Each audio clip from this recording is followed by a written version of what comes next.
This presentation is brought to you by Arizona State University's Julianne Wrigley Global Institute of Sustainability and a generous investment by Julianne Wrigley. I could start earlier. I'm prepared to go back to Abraham Lincoln, but I'm going to start with 1970 when Richard Nixon was president. And that happened to be the year that U.S. oil production peaked. Until that time, we first found oil, back in 1859. From 1859 through 1970, oil production went up each year. In fact, for most of that period, we exported oil. We were net exporters of oil. But in 70, it wasn't so much that oil just peaked because we could import oil, but we had a policy in place that very few people are aware of, that the oil companies were expected to never produce at full capacity. So when there was an interruption in the world, such as the Suez Canal crisis in the 1950s, or the Six-Day War in the Middle East in the Suez Canal crisis of the 1950s and the Six-Day War in the 1960s, if the world was running 3 or 4 million barrels of oil a day short, we would simply ramp up our production. We would find a few other countries around the world like Venezuela who could do the same thing. So we had this insurance policy in place that buffeted us against the vagaries of the world oil market. It's interesting to go back and look at the secret papers of the Nixon White House, which are now open for research, and find that there were many very intelligent people immediately recognized this was a huge problem. It was creating a whole bunch of new challenges for America, and they looked at a range of energy solutions, virtually everything that's on the table today. And Nixon was very clear. He said, you can only engage in this work if it's kept absolutely secret, because energy issues are no-win issues politically. They'll just inflame the fight between the northeastern consumers and the oil patch producers. Keep it secret. And it wasn't until many, many years later, and I think it was me that first found all these papers, hundreds and hundreds of pages. Congress had actually asked Nixon if they had done any energy studies, and said, no, we never did any. And if these had been known at the time, we might have had a more favorable view of Nixon, that he had the foresight to at least be considering these questions. Then all of a sudden, a crisis burst upon us when on October 17th, 1973, the Arabs oil producers decided to instigate an oil embargo against the United States to punish us for our support of Israel in the war with Egypt and Syria. Now, an embargo of the United States in and of itself is not terribly effective, because what would happen would be the countries that weren't embargoed could send us some oil, and then the oil that would have otherwise come here would get sent to those countries, and you would evade the embargo. So the Arab producers figured this out, and they decided they would cut their own production by 20% so that there would be pain. That way they had to punish other people too, but at least they knew the Americans would feel the bite. They did not want to destroy the Western economies because these were their potential future customers. So they set it at a rate where they thought it would hurt but not destroy our economy. This shattered an American assumption that the oil producers could never punish us because they could not do without the revenues. We had said, well, they can't do it. They can't afford it. They'd be giving up the income. And there was a memo that was declassified a couple of years ago from this American ambassador in Saudi Arabia, and he said, this would have been late November, about 5 or 6 weeks into the embargo, and he said, the Saudis have just figured it up, and they're making more money producing less oil.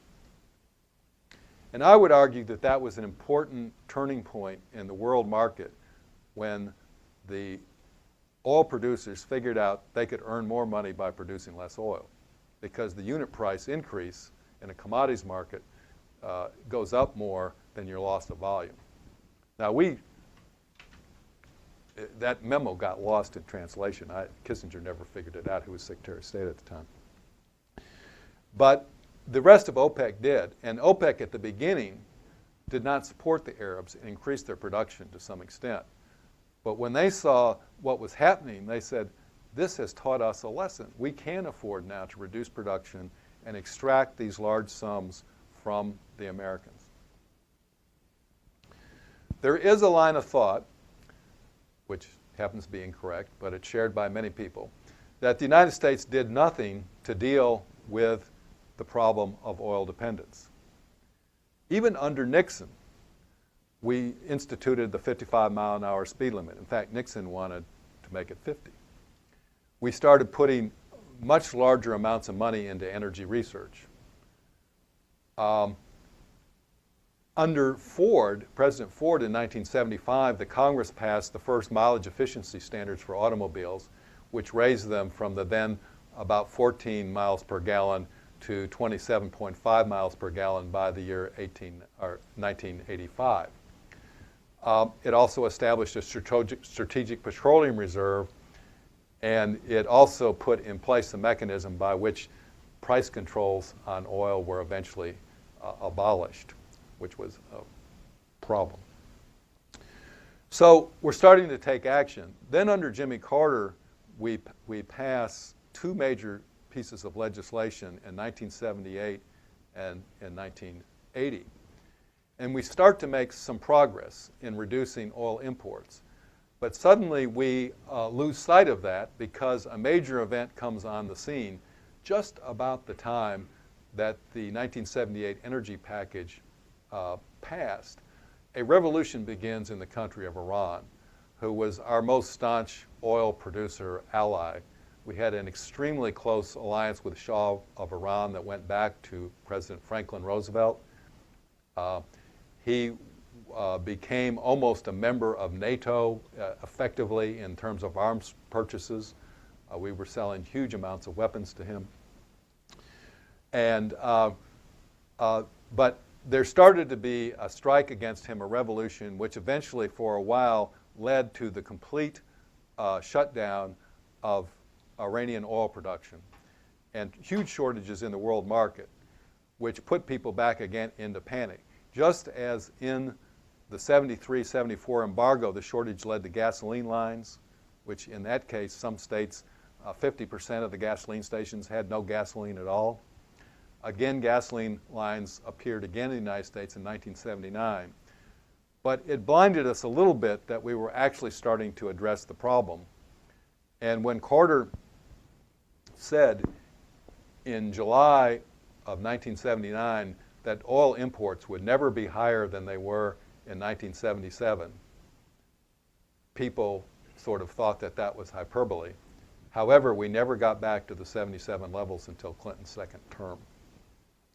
From 1977 to 1982, we cut our oil imports in half, from 8.6 million barrels a day to 4.3 million barrels a day.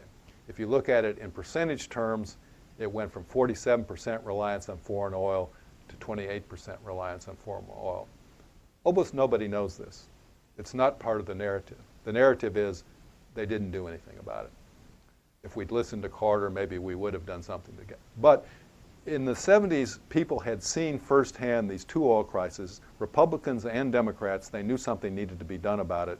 There was a lot of cooperation across party lines. Not everything was done.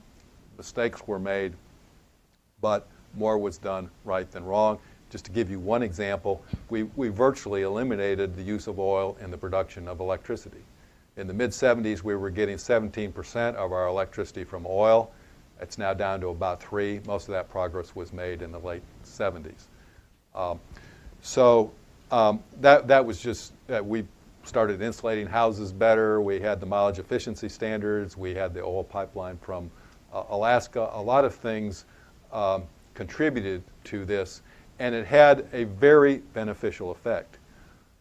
It eliminated the impact of OPEC in setting world oil prices. Prices then shot down.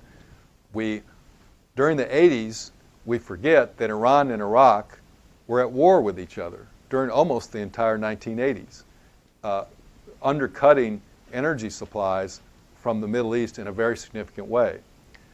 But we had done so much to reduce our dependence on foreign oil that we weren't particularly bothered by it. And most people don't remember that war to that extent. There's an interesting story that's a little bit off chronologically, but when the first oil embargo hit, when they had an OPEC meeting one time, Saudi Arabia told Saddam Hussein, or told the Americans that he could probably get the support of Saddam Hussein at this meeting. And the Americans were kind of incredulous, and they said, why? And he says, because your position is different from Iran's. These two have always been at odds. Now, we've taken this up to the 1982, so we dug ourselves into an energy hole, we dug ourselves out.